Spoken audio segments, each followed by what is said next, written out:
등반을 쓰고 앉았더라. 보좌로부터 번개와 음성과 우레소리가 나고 보좌 앞에 켠 등불 7이 있으니 이는 하나님의 7 영이라.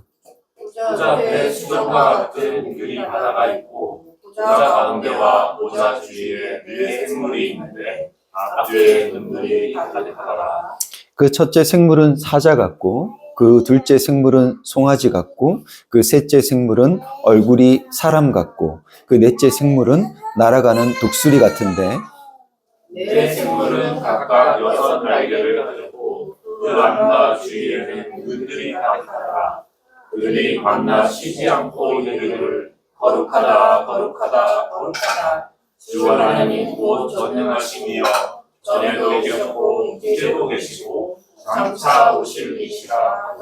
그 생물들이 보좌에 앉으사 세세토록 살아계시는 이에게 영광과 존귀와 감사를 돌릴 때에 24 장로들이 보좌에 앉으신 이 앞에 엎드려 세세토록 살아계시는 이에게 경배하고 자기의 관을 보좌 앞에 드리며 이르되 다 함께 우리 주 하나님이여 영광과 존귀와 권능을 받으시는 것이 합당하오니 주께서 만물을 지으신지라 만물이 주의 뜻대로 있었고 또 지으심을 받았나이다 하더라. 아멘. 예, 예배 오신 분들 환영합니다. 우리 서로 인사합시다. 네, 반갑습니다. 잘 오셨습니다. 네, 우리 하민이, 하온이, 하린이 반가워. 이 공간을 애들의 웃음소리로 채워줘서 우리는 그렇게 웃을 일이 많지 않잖아요. 근데 아이들 어떻게 저렇게 잘 웃을까? 까르르 까르르 해서 참 그게 선물인 것 같습니다. 네, 오늘 참 요한계시록 진도가 참 더디죠? 더디죠? 뭐 조급해하지 말고 그때그때 하나님 주시는 또 은혜를 우리가 또 이 말씀 속에서 그 은혜를 발견하고 우리가 누릴 수 있었으면 좋겠습니다. 오늘은요,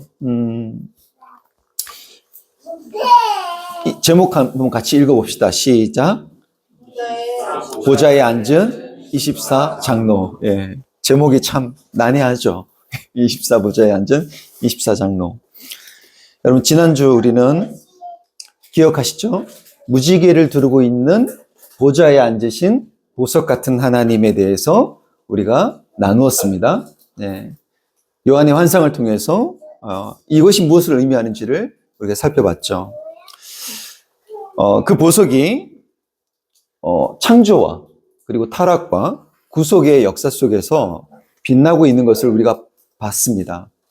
에덴 동산, 그리고 성전과 그리고 미래에 이루어질 새 예루살렘, 그 모든 곳들의 보석의 이미지가 일관되게 있었죠. 그것을 보면서 그 보석이 바로 하나님 나라를 상징하는 것임을 우리가 보았습니다.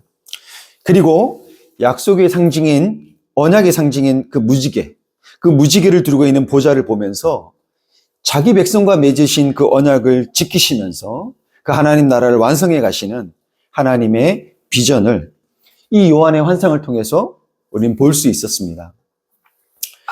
자, 그 하나님 나라의 비전을 본 요한은 이제 이어서 그 하나님의 보좌 둘레에 또 다른 24개의 보좌들이 있는 것을 보는데요.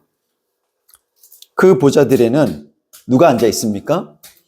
예, 24 장로가 앉아 있습니다. 자, 이들 각자에게, 그러니까 자신의 보좌가 주어져 있다는 거예요. 각자에게 자신의 보좌가 주어졌다는 것이고요. 또 이들은요, 흰 옷을 입고 금 면류관을 쓰고 있습니다. 그들이 누구인지는 요한계시록에서 가장 논란이 되는 주제들 중 하나예요. 이들이 누구인가, 과연? 여기에는 크게 2가지 가능성이 있는 해석이 있습니다. 근데 하나는 그들이 인간이라는 것과 또 하나는 천사라는 것입니다. 학자들 간의 의견이 좀 분분한데요. 크게는 이 2가지 중에 하나다. 그래서 전체 어떤 천상의 대표자들이다. 또 구약의 유력한 그 대표자들이다. 그리고 뭐 어떤 이는 승귀된 천사의 무리다. 그리고 뭐 천사들 중에 이렇게 승귀된 높아진 왕들이다. 그리고 뭐 땅에 있는 교회를 대표하는 자들이다. 모든 세대의 하나님의 백성과 교회를 대표하는 자들이다. 이렇게 아주 다양하게 이들이 누구인지에 대해서 다양한 관점으로 이것을 해석합니다. 그런데 이 여러 견해들 중에 하나님의 백성 전체를 가리키는 것으로 이해하는 것이 저는 가장 맞는 것 같아요. 왜냐하면 여러분 이 장로들이 보좌에 앉았다는 것과 면류관을 쓰고 있다는 것은요. 여러분 이게 그 성경 어디를 보더라도 천사들이 보좌에 앉아 있고 또 천사들이 면류관을 쓰고 있다는 증거가 없습니다. 그러니까 이게 천사에 관한 얘기는 아닌 거예요. 그러니까 오히려 이 보좌에 앉았다라고 하는, 보좌에 앉는 것을 기록한 것은 오히려 하나님의 백성들입니다. 그래서 이게 천사들에 대한 얘기가 아니라 하나님의 백성에 대한 얘기다라고 보는 견해가 더 맞다고 생각합니다. 또 여러분 역대상 24장을 보면요. 나중에 한번 꼭 한번 보십시오. 역대상 24장에 보면요. 아론의 후손 중에서 누굴 뽑아요? 제사장을 뽑거든요. 아론의 후손 중에서 그 제사장이 될 만한 사람을 뽑는데 그 수가 24명입니다. 그래서 이 24장로가 이 제사적인 역할과 관련이 있다고 보는 거예요. 그리고 또 그들이 어디에 앉아 있어요? 보좌에 앉아 있고 또 뭘 쓰고 있습니까? 금관을 쓰고 있죠. 이런 것들로 볼 때 이들이 어떤 지위를 갖고 있다. 왕적 지위를 갖고 있다는 것. 그것을 보여준다는 것이죠. 그러니까 이런 것들을 근거로 봤을 때 이 24장로는 우리가 베드로 전서에서의 표현대로 우리가 우리 입에 읽는 말이죠. 왕 같은 제사장. 왕 같은 제사장이라고 할 수 있는 하나님의 백성을 상징하는 것이라고 볼 수 있습니다. 그리고 또 이 성경은 이 숫자가 되게 상징적인 의미를 많이 갖고 있는데요. 24라는 이 숫자가 12라는 숫자가 두 개가 합쳐져서 만들어진 거잖아요. 그래서 이 구약에서 이스라엘 몇 공동체죠? 12지파가 있죠. 12지파와 또 신약에서의 교회 공동체의 기초인 12사도. 그래서 이것을 합친 숫자로 본다면 이 24장로들은 신구약 전체를 대표하는 하나님의 모든 백성을 상징한다고 볼 수 있습니다. 이 하나님의 백성으로 상징되는 24장로가 만약에 백성을 상징하는 것이라면 왜 백성인 그들이 금관을 쓰고 보좌에 앉아 있을까요? 여러분 우리가 보좌하면 그 보좌에는 누가 앉아 계셔야 돼요? 하나님 한 분만. 우리가 보통 보좌하면 하나님 한 분만 앉아 계셔야 하는 것 아닙니까? 우리가 부르는 이 보좌와 관련된 찬양을 한번 보더라도요.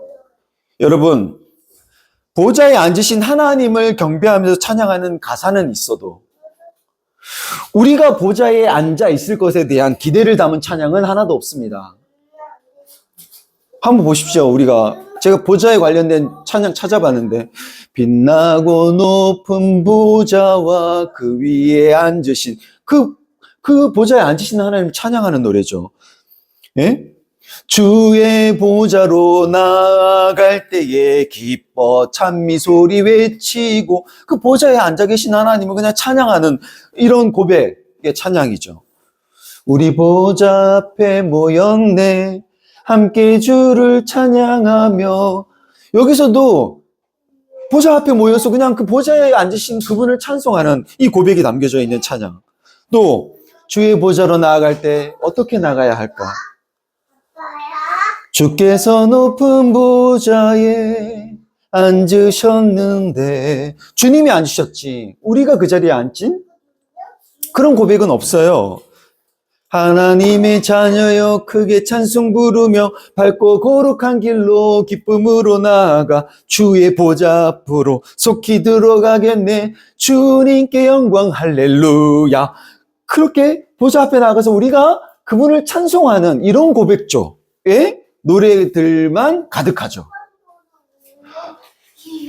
여러분 어느 한 군데도 보좌에 우리가 앉는다는 그런 가사는 없습니다. 왜일까요? 그 빛나고 높은 보좌에 우리가 앉는다는 것을 상상할 수가 없는 거예요. 그 높은 보좌에.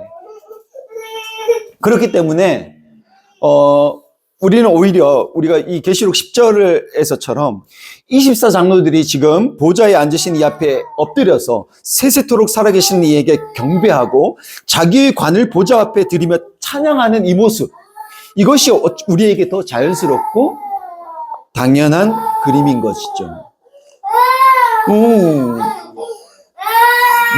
뭐 속상했어? 넘어졌어. 아유.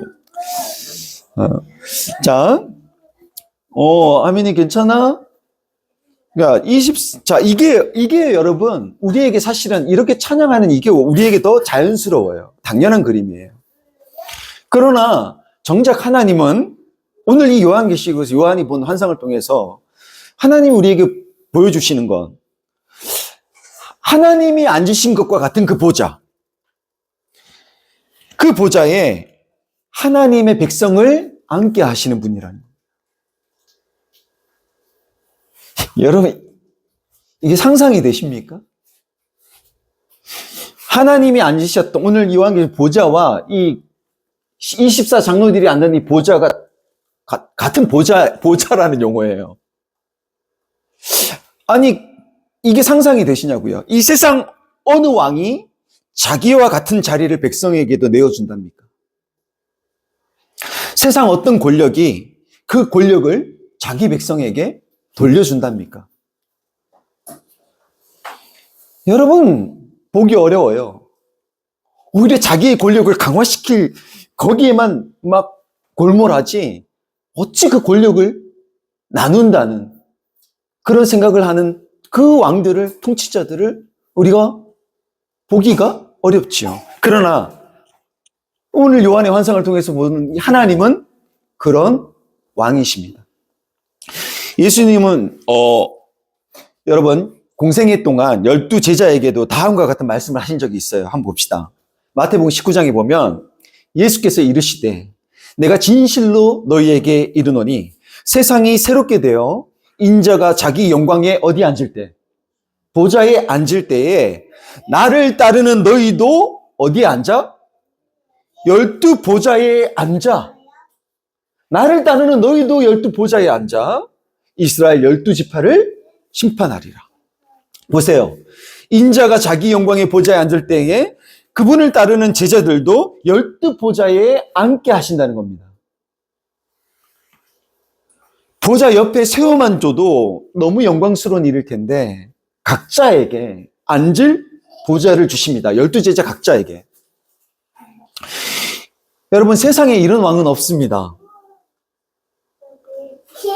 그러면 왜 하나님은 하나님의 백성을 보좌, 당신이 앉으시는, 오직 당신만이 앉으셔야 되는 그 보좌. 근데 왜 하나님의 백성을 보좌에 앉게 하실까요? 보좌 곁에 세워만 주셔도 영광스러운데 왜 하나님의 백성을 보좌에 앉히게 하실까요? 보좌에 앉는다는 그 의미가 뭘까요? 여러분 보좌에 앉는다는 것은 하나님처럼 다스리는 권세가 있는 왕 같은 존재가 된다는 것입니다. 로마서 5장에서도 바울이 이와 비슷한 말을 언급을 합니다. 한번 보겠습니다. 로마서 5장. 한 사람의 범죄로 말미암아 사망이 그 사람을 통하여 왕노릇하였은즉 더욱 은혜와 의의 선물을 넘치게 받은 자들은 하나님의 백성을 말하죠. 그 선물을 넘치게 받은 자들은 한 분 예수 그리스도를 통하여 생명 안에서 뭐 하리로다? 왕노릇하리로다. 자, 왕이신 하나님을 중심으로 그분과 함께 왕노릇하는 존재가 누구다? 하나님의 백성이라는 것입니다. 하나님의 백성. 그러면 여러분, 왕노릇한다는 게 뭘까요? 예전에 여러분 그 게임 기억하십니까? 몇 명의 이제 친구들이 이렇게 줄을 이렇게 일렬로 쭉 서요. 그러면, 여기서 서열을 매기거든요. 이쪽에 맨 끝에 있는 사람이, 나는 왕이야. 그 다음 신하. 그 다음에 여긴 평민. 그 다음에 여기는 완전 종. 그래서 이 종이요. 맨 끝에 있는 종이 묵찌발을 합니다. 그래서 맨 끝에서부터 묵찌발을 해서 이기면 한 자리 한 자리씩 올라가요. 이겨서 한 자리 한 자리씩 올라가요. 올라가서 결국 왕하고 묵찌발을 합니다. 그래서 묵찌발을 해서 이겨요. 그러면 자기가 왕이 되는 거거든요. 그러면은 왕이 되면 이제 맨 끝머리 이 왕은 또 어디로 가요? 맨 끝자리로 가요. 종이 됩니다. 그러면 이 왕은 뭘 할 수 있냐? 자기 마음대로 막 시킬 수 있어요. 이 끝자리에서 막 시킬 수 있어요. 그래서 뭐라고 시키냐면 막 자기가 이제 왕이 되는 그 순간 춤을 한번 춰보거라. 막 시킵니다. 어깨를 주물러 보거라. 자, 그 자리에서 엎드려서 푸샷 30회 실시. 막 이런 식으로 막 시킵니다. 그러니까 왕이 되면 무엇이든 시키고 부릴 수 있다고 생각하는 거죠. 왕노릇이라는 것이 그런 거라고 생각하면 왕이 된 사람의 입장에서는 되게 즐거운 상상이지만 그러나 그런 왕 밑에 있는 자들에게는 괴로운 일일 것입니다. 마음대로 막 시키는 거니까. 하나님의 백성이 보좌에 앉아 왕노릇 할 때의 그 왕노릇이라는 것이 그런 의미는 아닐 것입니다. 왜냐하면 자, 예수께서 보좌에 앉으실 때 제자들도 12 보좌에 앉을 터인데 그 보좌에 앉아 무엇을 하리라고 말씀하시죠? 그 보좌에 앉아 심판하리라는 거예요. 심판은 여러분 가장 권위 있는 통치 권한입니다. 이 심판의 이건요 일종의 통치 행위예요. 이 심판의 권한은 우린 누구에게만 있다고 알고 있어요. 예, 예수 그리스도. 이 심판권의 권한은 누구에게만 있다? 하나님께 있다.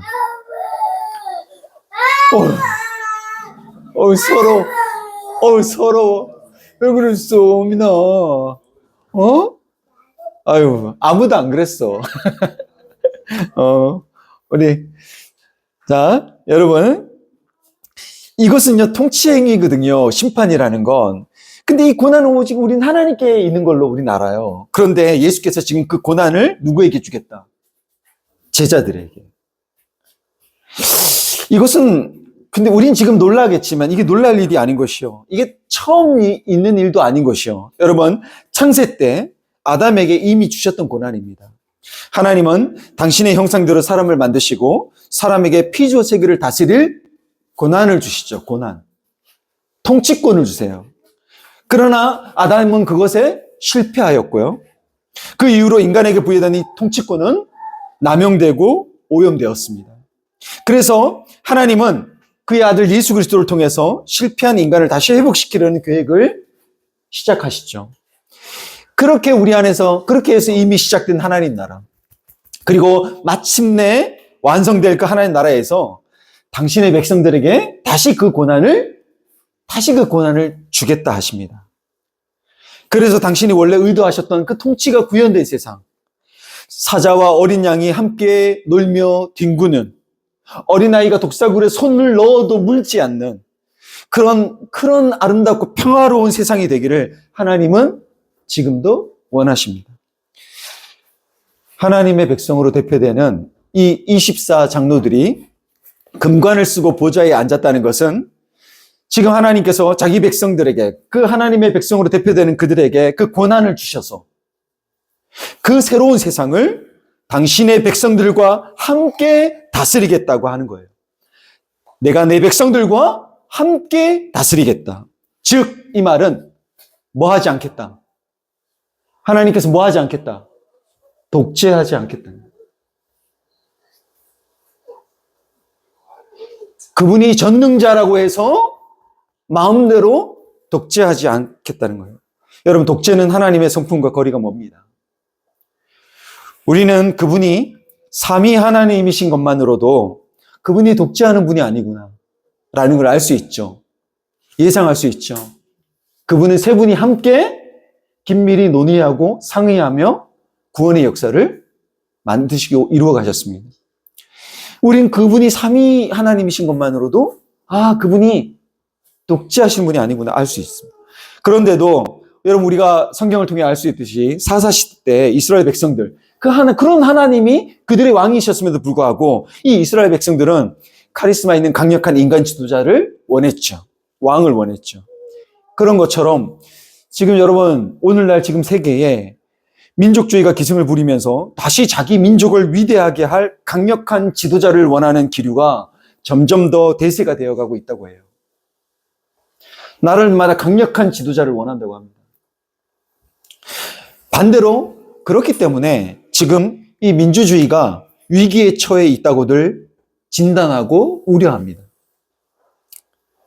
근데 이런 강력한 지도자, 그 강력한 지도자가 이 나라를 위대하게 할 것, 그것을 꿈꾸고 그것에 힘을 보태고 있는 것 중에 하나가 개신교예요.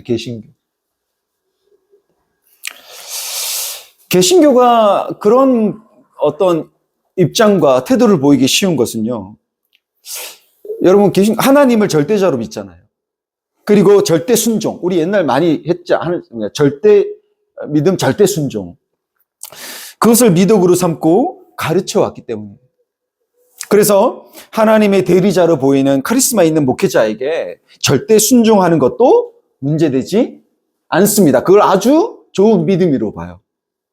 그렇게 가르쳤어요. 그걸 아주 좋은 믿음. 그런 사람을 통해 일하시는 것이 하나님이 일하시는 방식이라고 받아들였고, 그렇게 배워왔고, 그렇게 받아들이기 때문입니다. 그러나 하나님께서 절대자가 맞지만, 그러나 그분은 그 권능을 마음대로 휘두른 분이 아니시거든요. 그분은 언약에 따라 우리와 맺은 그 백성과 맺은 언약에 따라 행동하시는 분입니다. 근데 그거 가르치지 않은 거예요. 그래서 강력한 지도자에 대해 모니터하고 막 이렇게 모니터하면서 주의하기보다는 오히려 그 강력한 지도력이 필요하다고 여기면서 그런 지도력에 대해 기대하는 마음이 더 큽니다. 그게 더 익숙하기도 하고요. 우리나라 역시 다수의 개신교인들이 여러분, 그런 기대감으로 대놓고 자기 손에 왕자를 새긴 그런 사람을 지도자로 뽑았죠. 그리고 지금 우리는 그런 믿음과 선택으로 인한 불안과 두려움 속에서 이 사회가 분열되는 것을 목도하고 있습니다. 참 가슴 아픈 일입니다. 제가 지난번에 인간이 고안해낸 체제 중에 하나님 나라의 통치 방식 중에 가장 근접한 것이 민주주의가 아닐까 싶다고 제가 말씀드린 적이 있죠. 왜냐하면 주권이 국민에게 있다는 것이 헌법에 명시되어 있고, 그 법을 근거로 서로 생각이 다른 사람들이 함께 상의하며 설득하는 과정을 통해서 합의에 이르는 것, 이것이 민주주의잖아요. 하나님께서 하나님의 백성들에게 보좌를 베푸신다는 것은 그분의 나라가 짐승의 보좌에 앉아있는 사탄처럼 독재하는 나라가 아니라 백성에게 그 권한을 주고 그 백성과 함께 다스리는 나라임을 보여주는 것 아니겠습니까? 또 24장로, 이 24보좌의 중심에 24보좌가 뭘 두르고 있냐면 하나님의 보좌를 두르고 있죠. 무지개를 두르고 있는. 그 무지개 언약을 두르고 있는 하나님의 보좌가 그 중심에 있다는 것은 하나님의 백성들이 그 권한을 마음대로 사용하게 그냥 두시는 것이 아니라 하나님의 언약, 즉 하나님의 법을 근거로 심판하고 판결하는 것이 바로 하나님 나라라는 것이죠. 저는 민주주의가 완전한 것은 아닐 테지만 강력한 독재자에 의해 개인의 희생을 강요하고 수단화하는 전체주의보다 나라의 주권이 개개인의 그 국민에게 있다는 이 헌법을 근거로 서로 상의하고 설득하며 합의에 이르는 민주주의가 그래도 하나님 나라에 좀 더 가까운, 어쩌면 하나님께서 일반 계시 속에 두신 그분의 은총이 아닐까 싶습니다. 오늘 24장로가 앉아있는 24보좌가 저는 그것을 잘 보여주는 그림인 것 같아요. 24장로로 상징되는 하나님의 백성에게 주어지는 그 왕노릇은 하나님의 말씀이라는 강력한 그 언약에 기초하여서 심판하고 판결하는 아주 공의로운 통치 행위라 할 수 있습니다. 제가 이 24장에 대한 환상이 뭘까? 뉴스를 보다가 이런 것이겠구나 하고 제가 이렇게 딱 놀란 적이 있습니다. 여러분, 우리가 요즘 뉴스를 보면서 이거 자주 보게 되는 게 이거 아닙니까? 이게 뭐예요? 네, 헌법재판소. 요즘 정말 내 평생에, 내 일생에 이렇게 많이 봤을까? 저 진짜 헌법재판소 관심도 없었고요, 별로. 근데 내 일생에 이렇게 헌법재판소를 많이 본 적이 없어요. 참 자주 보게 되는데요. 그런데 저 끄트머리에 누가 앉아 있어요? 저 안쪽에 9명의 헌법재판관들이 앉아 있잖아요. 근데 이 9명의 헌법재판관들이 앉아 있는 저 자리가 갑자기 제가 말씀을 막 고민하면서 막 그러다가 보좌 같다는 생각이 들 거예요. 9개의 보좌. 왜 그러냐 하면 하나님의 보좌가 심판과 판결을 예고하든 저 자리 역시 어떤 것을 결정하는 자리예요. 심판하는 자리. 그리고 판결하는 자리. 저 자리에서 앉아서 헌법재판관들이 그 심판과 판결을 하는 거잖아요. 그리고 또 이 헌법재판소를 자주 보다 보니까 9명의 재판관들이 앉은 자리 저 한가운데 여기에 이 위에 뭐가 있어요? 이걸 확대해 보면 이렇게 생겼는데 금빛으로 빛나는 이 무궁화 문양에 뭐가 새겨져 있습니까? 헌법이라는 글자가 새겨져 있죠. 이 헌법이라고 새겨져 있는 휘장이 있습니다. 이 글자가 자리한 중앙에서 뭐예요? 여기 공정함을 상징한 이 빛이 확산이 뻗어나가고 있잖아요. 이게 공정을 상징하는 것이랍니다. 그 빛. 그리고 이것은 헌법재판소 판결에 대한 권위를 상징하는 것이래요. 자, 이 9명의 재판관들이 이 자리에 앉아서 무엇을 근거로 재판하는 거냐? 바로 헌법. 헌법을 중심으로 헌법에 근거해서 공정하게 판결한다는 것입니다. 그것도 한 명이 아니라 몇 명이? 9명이. 헌법을 근거로 서로 상의하고 심의해서 심판하는 것이죠. 판결의 권한을 가진 9명의 보좌가 있는 것은 한 사람의 독단으로 판결하지 않겠다는 것입니다. 서로 존중하며 함께 끊임없이 상의하고 설득할 수밖에 없는 구조죠, 이 구조가. 그래서 이 9명의 헌법재판관들이 저는 24보좌에 앉아있는 24장로와 겹쳐 보이는 겁니다. 절대자이신 하나님께서 그냥 단독으로 판결하실 수도 있잖아요. 안 그렇습니까?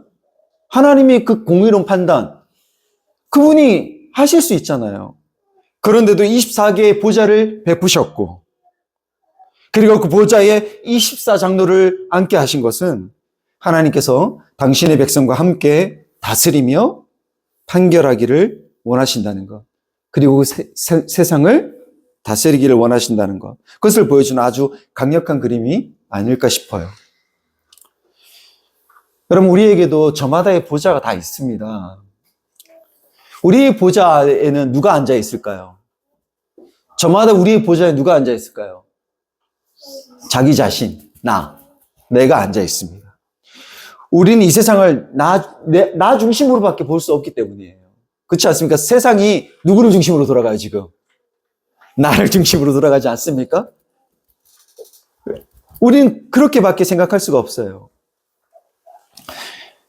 그런데 나를 중심으로 그렇게 우린 살아가는데 잠시 내 중심이 아닌 삶을 살 때가 있어요. 잠시 나의 보좌를 내어주는 적이 있습니다. 바로 연애할 때예요. 연애할 때 내 중심적이지 않아요. 사랑하는 그 사람을 중심으로 세상이 돌아갑니다. 내 보좌에 내가 있지 않고 그 사람이 있어요. 저는 요즘 종원 형제가 여기에 가장 가까울 것 같아요.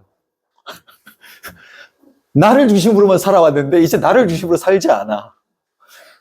놀라운 일들이 막 일어납니다. 대출이라는 건 평생 꿈에도 꾸지 않았다.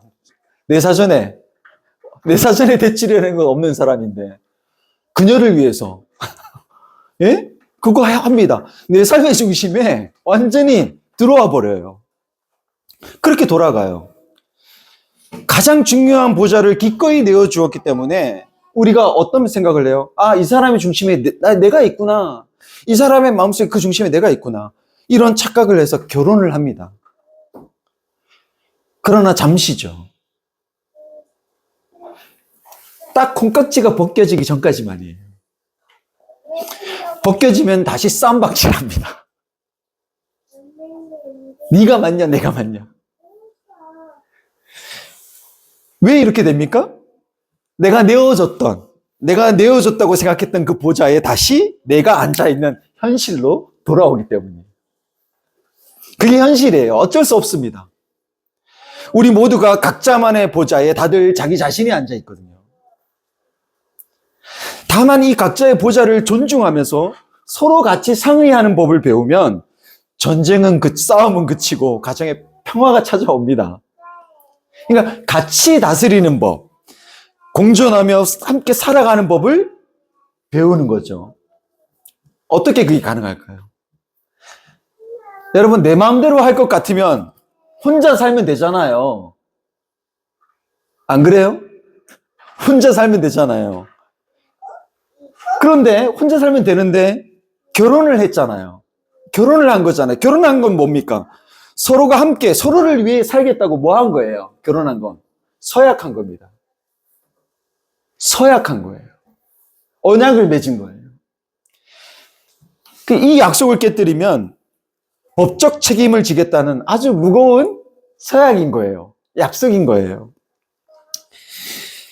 24장로가 앉은 보좌의 중심에 약속을 상징하는 무지개를 두르고 있는 보좌에 앉으신 보석 같은 하나님이 계신 것처럼 여러분, 서로가 맺은 이 서약, 함께 하겠다는 그 약속, 이것이 이 관계의 중심에 있을 때 같이 공존하는 법, 같이 사는 법을, 함께 하는 법을 배울 수 있습니다. 그러니까 이런 그 서약을 우리가 생각하면서 우리가 자기 자신만을 생각할 때 너무 이기적이 될 때 그럴 때 얘기하는 거죠. 아니, 검은 머리가 팥뿌리가 되도록 사랑하겠다면서 그렇게 서약했잖아. 오르막길을 같은 속도의 걸음으로 같이 걸어가겠다며. 다 거짓말인 거야? 다시 그 약속을 떠올리는 거죠. 아니지, 그런 약속 했었지. 기쁠 때든 슬플 때든 함께 하겠다고 약속했었지. 그것을 잊지 않는 겁니다. 그 약속을 존중할 때, 이 약속이 존중될 때 같이 살 수 있는 거예요. 근데 이 약속이 무시되고 이게 존중되지 않으면 깨어져 버립니다. 마찬가지로 하나님의 언약을 중심에 두고 그 언약을 기억하며 언약의 근거에서 살아가는 것이 바로 하나님 나라를 살아낼 수 있는 바로 이 그리스도인이 사는 법입니다. 기억해야 할 것은 나보다도 그 언약을 더 철통같이 기억하고 지키는 분이 하나님이라는 사실이에요. 그분은 변덕이 심한 우리처럼 이랬다 저랬다 마음대로 하시는 분이 아니에요. 그렇기 때문에 이 길이 멀고 힘들어도 그분과 함께 동행할 수 있습니다. 성도 여러분, 약속 자체이신 하나님은 그 약속을 중심으로 자기 백성과 같이 상의하고 자기 백성을 설득하시면서 그 약속을 이루어 가시는 분이십니다. 그것을 믿으시기 바랍니다. 저는 요즘에 약속에 근거한 판결이 이렇게도 정말 중요한 것이구나 온몸으로 지금 느끼는데요. 법에도 없는 독단적인 판결에 피가 거꾸로 솟는 기분을 느낍니다. 많은 사람들이 지금 탄식하고 있죠. 그래서 어느 때보다도 모든 이가 지금 헌법에 근거한 공정한 심판을 바라고 기원하고 있습니다. 이게 무너지면 진짜 전쟁과도 같은 아주 무질서하고 혼란스러운 상황이 벌어질 수도 있기 때문이죠.